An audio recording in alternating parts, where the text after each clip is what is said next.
The militarization has been initiated and exacerbated by both China and the United States, both bearing responsibility for the current level of tension in the region. The USS John C. Stennis Carrier Strike Group sailed to the region from its home port in Bremerton, Washington on January 15th and passed through the Luzon Strait separating Taiwan and the Philippines on March the 1st. The Stennis is accompanied by the guided missile cruisers, the USS Antietam and the USS Mobile Bay, as well as the guided missile destroyers USS Stockdale and USS Chung Hoon. The Antietam is based at Yokosuka, Japan, and was ordered off its normal patrol to join the Carrier Strike Group. The 7th Fleet flagship, the USS Blue Ridge, is also in the area, having docked in Manila on March the 4th. Trilateral talks were held on board the Blue Ridge on March the 5th between the US Navy, Japanese Maritime Self-Defense Forces, and the Philippine Navy. The key subject of discussion was how the three nations can work together to confront China in the South China Sea, promote security and stability in the region, and develop future multilateral training and exercises. The current deployment of the Stennis CSG to the region follows the previous deployment of the USS Lamson guided missile destroyer to the Spratly Islands last October, and the USS Curtis Wilbur to the Paracel Islands in late January of this year. The US has also increased surveillance flights over the areas by P-8 Poseidon patrol aircraft, as well as in one case B-52 strategic bombers. The navies of China and Vietnam fought a naval engagement for control of the Paracel Islands in 1974, which resulted in China's de facto control of the islands.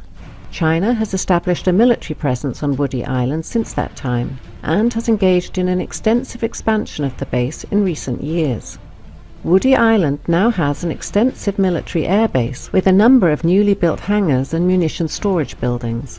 In February, satellite surveillance revealed the deployment of 2 batteries of HQ-9 surface-to-air missile launchers, as well as supporting vehicles such as an engagement radar and the Type 305B ASAR acquisition radar on the northern end of the island. Last November, China announced the deployment of J-11 fighters to Woody Island.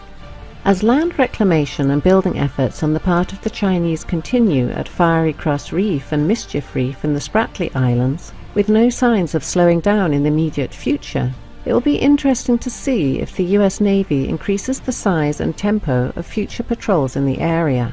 With the Royal Australian Navy taking delivery of its second Canberra-class LHD, HMAS Adelaide, on December the 4th of last year, and the first of 2 Makassar-class LPD vessels built by Indonesia for the Philippine Navy, the BRP Tarlac, launched on January 17th of this year, the US Navy may soon be bolstered by more powerful regional navies in future patrols. The Prime Minister of Japan, Shinzo Abe, announced in November of last year his willingness to have the Japanese Maritime Self-Defense Forces join the US Navy in patrols of the South China Sea. Australian P-3 Orion Maritime Patrol aircraft are currently flying freedom of navigation missions in the region. It was reported just days ago on March the 9th that the United States and Australia were negotiating the basing of more US strategic bombers, including the supersonic B-1 and aerial tankers, at Australian bases on a rotational basis. The aircraft would be based at Tyndall and Darwin in northern Australia. They would complement US B-52 strategic bombers already based at Darwin on a similar rotation. As the brinkmanship continues, with no signs of either China or the United States backing down, the chances of a military confrontation in the South China Sea, whether calculated or accidental, continue to grow with each passing day.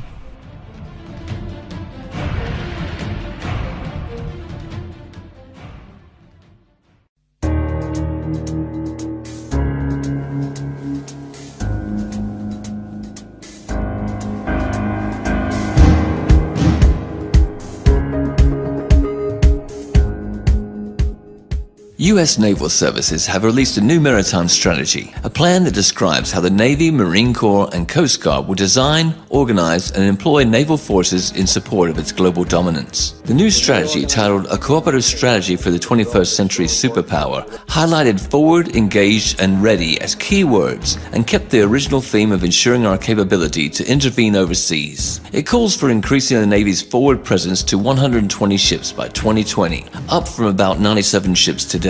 This includes forward-basing 4 ballistic missile defense destroyers in Spain and stationing another attack submarine in Guam by the end of 2015. The Navy is scheduled to increase presence in the Middle East from 30 ships today to 40 by 2020. The strategy reinforces the continued need to strengthen the partnerships and alliances by stressing the importance of operating in NATO maritime groups and participating in international training exercises. The U.S. strategy emphasizes operating forward and making proxies across the globe, especially in the Indo-Asian Pacific region.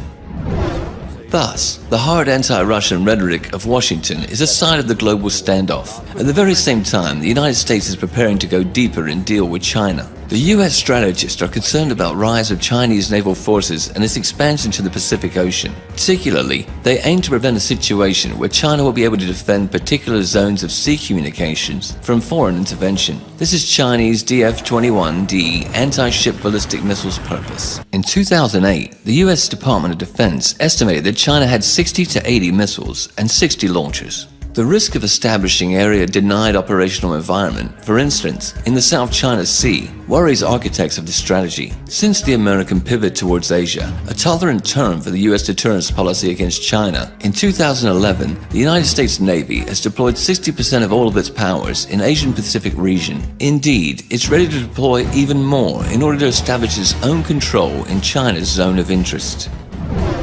Armed with its own unparalleled navy, the U.S. gets a louder voice and more power to restrict military or economy use of the oceans by other countries. In other words, it indicates the U.S. intention to control the trade in the Indian Ocean and the Pacific, or even monopolize it in those waters. Now here's where the problem is. In April, China overtook the United States as the world's top importer of crude oil, and 80% of this oil, and many other important resources, China imports through the Malacca Strait, which the Chinese Navy doesn't control. In this context, it's clear why Beijing claims sovereignty over nearly all of the South China Sea, and is building a military base in Djibouti. China supports counter-piracy operations in the Gulf of Aden, conducts humanitarian assistance and disaster response missions enabled by its hospital ship, and participates in large-scale, multinational naval exercises. Washington immediately protested against the China-Djibouti relations and expressed concern over China's plans to build a military base in the Obock region, but to no avail. China has to defend the supply of oil over a long way and isn't able to do it right now. Problem is, it doesn't have enough naval bases along vital shipping lines as of yet.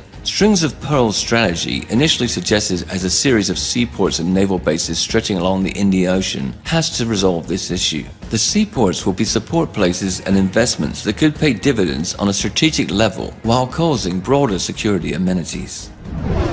China's naval defense strategy is grounded on the combination of offshore waters defense with open seas protection concepts. The offshore waters defense consists of 2 missions. One is to protect China's eastern coastal area, which is the country's most economically vibrant region. The other is to ensure the safety of the expanding shipping lines that are vital to China's economic growth. Open seas protection concept also has 2 elements. One is to extend maritime protection to waters over 600 miles from the Chinese coast by building supply depots in the disputed South China Sea, trying to conduct submarine activities in the Indian Ocean, and acquiring bases beyond the region. The other is to develop capabilities to conduct non-conventional security operations outside the region, such as naval diplomacy, joint maritime law enforcement, and humanitarian assistance. Compared with the United States, the PLA Navy has sufficient self-defense capabilities, but deficiency in cross-region operations and force projection is evident, though Beijing is trying to change that. On the other side, China's unique geographical location allows it to establish control over its local seas, the Yellow Sea, the East China Sea, and the South China Sea. That is what the United States has accused China of doing in the last 5 to 10 years. The so-called anti-access area denial A2, AD, or the 4 short fleet strategy.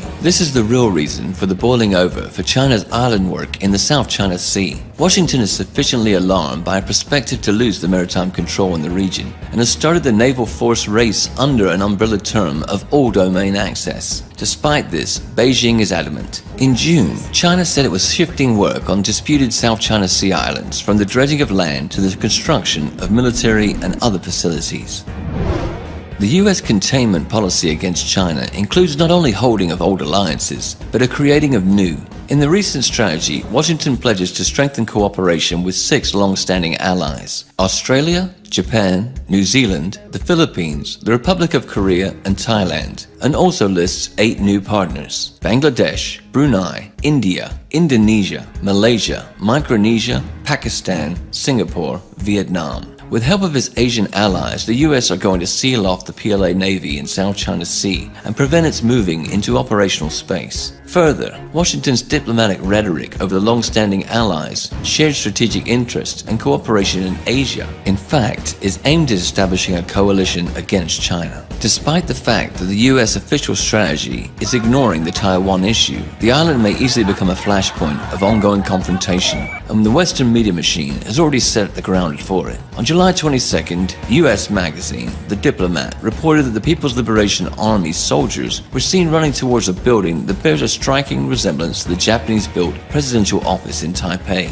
During the Series C of this year's live-fire Stride 2015 Zurine military exercises, the magazine argues 2 things. First is that PLA is practicing the storming of the presidential office to bring pressure on Taiwan in the context of its presidential and legislative elections in January 16, 2016. Second is Chinese military has been preparing to invade the island, but the fact should be taken in its proper context. The military drills are a signal not for Taiwan, but for the US. China shows its capacity to solve a Taiwan problem by force, to predict an attempt to use the island for strengthening of the US military presence. Also, aggressive activity of US special services through Taiwan or an economic sabotage threatening it. In other cases, Beijing would much prefer to reintegrate Taiwan without having to resort to force, but by cultural, economic, and political tools. Moreover, it already has a successful experience of lost territories reintegration, Macau and Hong Kong.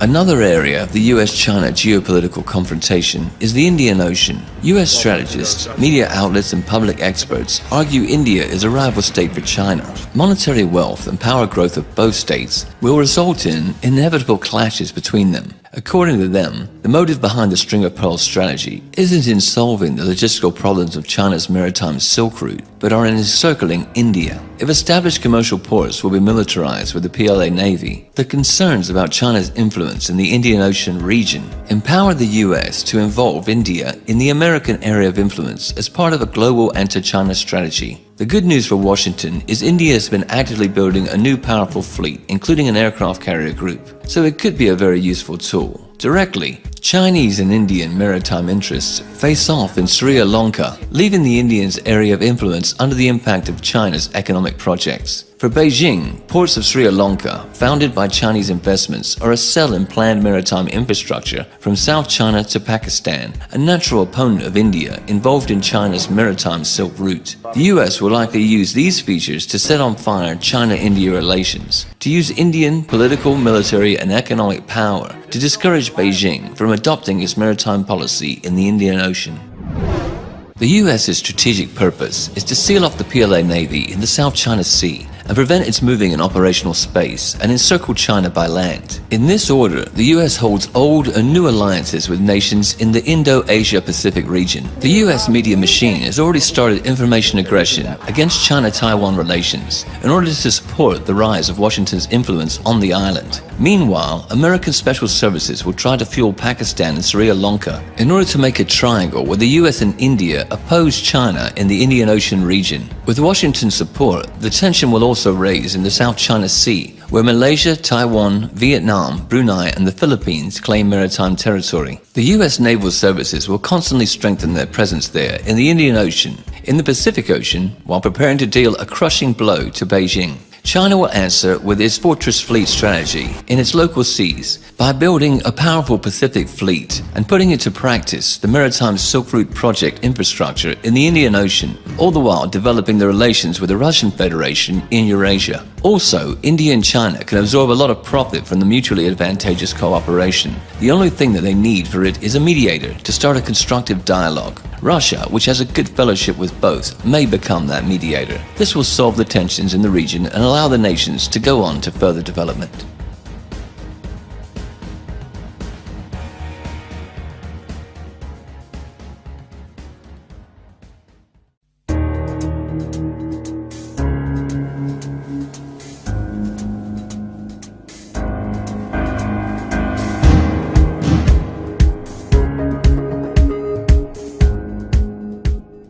After months of mounting rhetorical war, the United States has conducted a patrol through the South China Sea.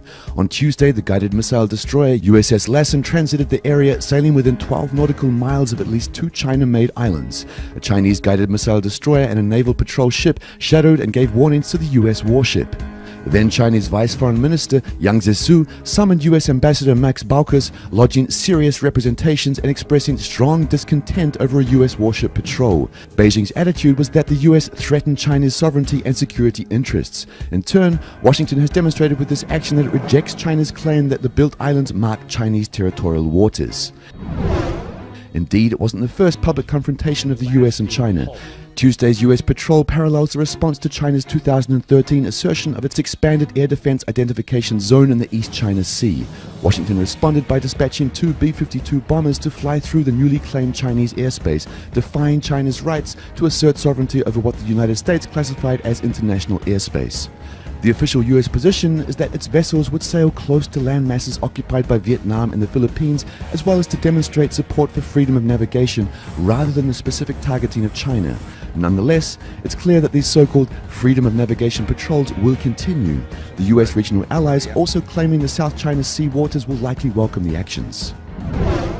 Despite the rhetoric about a freedom of navigation, the US has pragmatic interests in this region. In the ongoing US-China standoff in the Indo-Asia-Pacific region, the East and South China Seas, the Strait of Malacca, the Bay of Bengal and Indian Ocean, as well as countless peripheral lagoons and bays, a crucial point of the competition.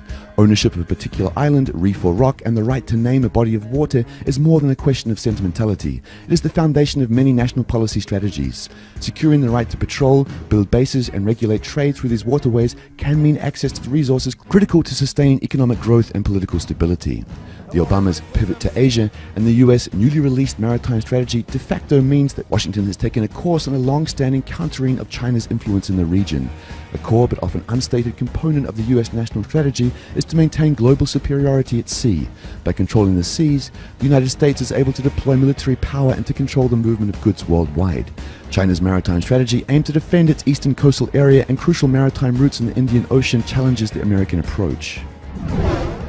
China has already stated continued incursions will lead to more concrete responses. The question now is one of the next steps. It's likely that neither side with contrary maritime interests will find the answer to avoid a crisis, even if they did want to do this. Furthermore, they have domestic and international reasons not to step back from their contradictory positions. In the Indo-Asia-Pacific region, the US has been rapidly building political, economic and military alliances to balance the rays of China's economic and military power.